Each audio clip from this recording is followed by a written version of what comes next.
अस्सलामु अलैकुम वरहमतुल्लाहि वबरकातुहू। उम्मीद करता हूँ दोस्तों आप तमाम हज़रात खैरियत से होंगे। अल्लाह से दुआ है जहाँ भी आप हैं अल्लाह आपको खुशी और सलामती के साथ महफूज रखे। दोस्तों सोशल मीडिया एक ऐसा प्लेटफॉर्म है कि जिसमें सेकंडों में दुनिया की इस कोने की खबर उस कोने पर पहुंचाई जा सकती है और बहुत सारी गलत चीज़ों को भी पहुंचाया जा सकता है। मेरी नज़र से सोशल मीडिया पर एक खबर और एक वीडियो गुजरी कि किसी मस्जिद में जहां बहुत सारे उलमा मौजूद हैं और उनके सामने मदरसे में पढ़ने वाले बहुत सारे बच्चे भी मौजूद हैं, तलबा मौजूद हैं, और उनके दरमियान हिंदू धर्म का कोई मजहबी शख्स और गुरु है जिसकी वो साल पोशी कर रहे हैं, जिसको वो चादर उड़ा करके उनका इस्तकबाल कर रहे हैं। और वो मजहबी शख्स, हिंदू धर्म का मजहबी इंसान और गुरु मस्जिद में मौजूद होते हुए अपनी हिंदू धर्म का कोई भजन भी गा रहा होता है।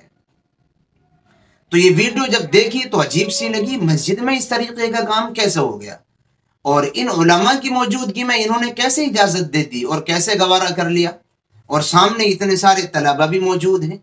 तो दिल में तजस्सुस की फिक्र पैदा हुई कि भाई तहकीक होनी चाहिए, क्या है, रियल है या झूठ है। इसलिए कि सोशल मीडिया पर एडिटिंग के जरिए कुछ भी दिखाया जा सकता है, बहुत कुछ आसान हो गया है। तो तहकीक की तो मालूम हुआ कि ये वीडियो रियल है और महाराष्ट्र का एक ज़िला है अकोला, उस ज़िले में एक मदरसा है दारुल उलूम सुनूरी। ये वहाँ की मस्जिद, उस मदरसे की मस्जिद की वीडियो है, मस्जिद की वीडियो है। लोगों ने इस वीडियो को देखा और शेयर किया तो उन मदरसे वालों के खिलाफ लोगों का गुस्सा भड़कना फितरी चीज़ थी। लोगों के अंदर फिक्र पैदा होने भी चाहिए तो हुई भी। तो जब मोहतमीम साहब ने और उन उलमा ने ये महसूस किया कि लोग हमारे ताल्लुक़ से गलत सोच रहे हैं या जो कुछ भी सोच रहे हैं उस पर हमें वजाहत देनी चाहिए, तो फिर उन्होंने वजाहत दी। मैं शॉर्ट अंदाज में आपको बतला रहा हूँ। उन्होंने अपनी वजाहत में बतलाया कि ये शख्स जिनकी हम साल पोशी कर रहे हैं ये हमारे इलाके के हिंदू धर्म के मजहबी इंसान हैं और ये यहाँ से गुजर रहे थे कि इनके किसी चाहने वाले का मेरे पास फ़ोन आया कि थोड़ी देर के लिए आपके मदरसे में रुकना चाहते हैं। तो हमने कहा भाई तशरीफ़ लाएं। तो ये मदरसे में आ गए और मस्जिद में भी चले गए, और मस्जिद में जब गए तो हम इनकी वहाँ साल पोशी करने लगे, इनका इस्तकबाल किया, इसलिए कि हमारा मदरसा रोड के किनारे है, यहाँ लोग आते जाते रहते हैं और वैसे भी ये हमारे इलाके की मोतबर और हमारे इलाके की बड़ी शख्सियत हैं। हमने इनको चादर उड़ाई और ये उसी वक्त कुछ अपना भजन गुनगुनाने लगे, जिसका हमें पहले से कतन कोई इल्म नहीं था कि ये ऐसा करेंगे। इसलिए हमारे साथ ये अनजाने में ये काम हुआ है, और आइंदा के लिए हम ये बतला दें कि अगर कोई इस तरीके के मेहमान आएंगे तो उनकी पूरी सूरत हाल जान लेंगे और उसके बाद फिर हम उनको यहाँ आप बुलाएंगे और उनका इस्तकबाल करेंगे। तो उनकी वजाहत से ये बात समझ में आ गई कि उनके इल्म में पहले से ये बात नहीं थी। लेकिन अब यहाँ दूसरा मसला जो लोगों के दिलों में घूम रहा है, लोग जिसके बारे में जानना चाहते हैं, वो ये है कि क्या एक गैर मुस्लिम का मस्जिद में जाना जायज़ है या नहीं।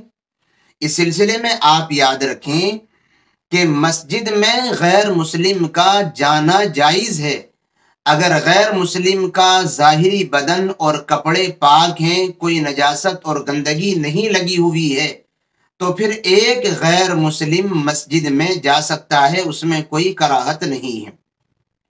रसूलुल्लाह सल्लल्लाहु अलैहि वसल्लम ने खुद बनु सकीफ के लोगों को और ऐसे ही हुजूर अलैहिस्सलातु वत्तस्लीम ने बहुत सारे गैर मुस्लिमों से मस्जिद में बैठ कर के मुलाकात की है।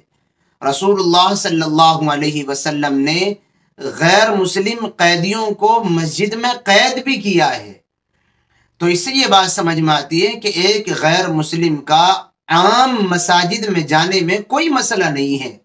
अगर ज़ाहिरी बदन पाक है, कपड़े पाक हैं, कोई नजासत और गंदगी बदन पर लगी हुई नज़र नहीं आ रही है, तो गैर मुस्लिम रसूलुल्लाह सल्लल्लाहु अलैहि वसल्लम के ज़माने में भी मस्जिद में गए हैं और आज भी अगर वो मस्जिद में जाना चाहें तो उन पर मस्जिद में जाने में पाबंदी भी नहीं। और एक रिवायत में रसूलुल्लाह सल्लल्लाहु अलैहि वसल्लम ने इरशाद फरमाया کہ ان الارض لا تنجس انما ينجس ابن آدم. رسول اللہ صلی اللہ علیہ وسلم نے فرمایا زمین ناپاک نہیں ہوتی، ناپاک تو ابن آدم ہوتا ہے، انسان ناپاک ہوتا ہے، زمین ناپاک نہیں ہوتی. رسول اللہ صلی اللہ علیہ وسلم نے اس روایت کے ذریعے سے یہ بات سمجھا دی کہ اگر کوئی ناپاک آدمی آ جائے جس کے اوپر ظاہری نجاست نہ لگی ہو مسجد میں، تو اس سے مسجد ناپاک نہیں ہوگی. یعنی ایک غیر مسلم کو اگر مسجد میں آنے کی ضرورت ہے یا وہ آ گیا ہے تو اس میں کوئی کراہت بھی نہیں ہے. رسول اللہ صلی اللہ علیہ وسلم کے زمانے میں بھی غیر مسلم مساجد میں آتے رہے ہیں، اور رسول اللہ صلی اللہ علیہ وسلم کے بعد بھی آج بھی یہی حکم ہے کہ اگر کوئی غیر مسلم مسجد میں آنا چاہے تو آ سکتا ہے. لیکن یہ جو اس طریقے کا معاملہ ہوا ہے، اس سلسلے میں تھوڑے سے حساس رہنے کی ضرورت ہے. اور اگر کوئی کسی پروگرام کے لیے غیر مسلم کو شرکت کرانی ہو تو اس کو اس پروگرام کو مسجد میں نہ منعقد کریں، باہر گلیوں میں چوراہوں پر منعقد کر لیں. خاص طور پر جو سیاسی پروگرام رہتے ہیں وہ باہر منعقد کریں، اس لیے کہ وہ بیچارے اہل ایمان تو ہیں ہی نہیں، ان کو مسجد کے تقدس اور احترام کا پتہ بھی نہیں ہے. اس لیے کبھی کبھی وہ ایسی غیر مناسب سی حرکت کر سکتے ہیں، جیسے کہ ابھی میں نے آپ کو ضلع اکولا مہاراشٹر کی خبر سنائی. تو ہمیں حساس رہنے کی اور تھوڑا سا ہوشیار رہنے کی اور اللہ کے مقدس گھروں کو ان تمام چیزوں سے، بھجن وغیرہ سے پاک رکھنے کی ضرورت ہے. اللہ تعالی ہم سب کو سمجھ نصیب فرمائے. دعاؤں کی درخواست ہے. پھر ملیں گے انشاءاللہ کسی نئی اور اچھی ویڈیو کے ساتھ. السلام علیکم ورحمۃ اللہ وبرکاتہ.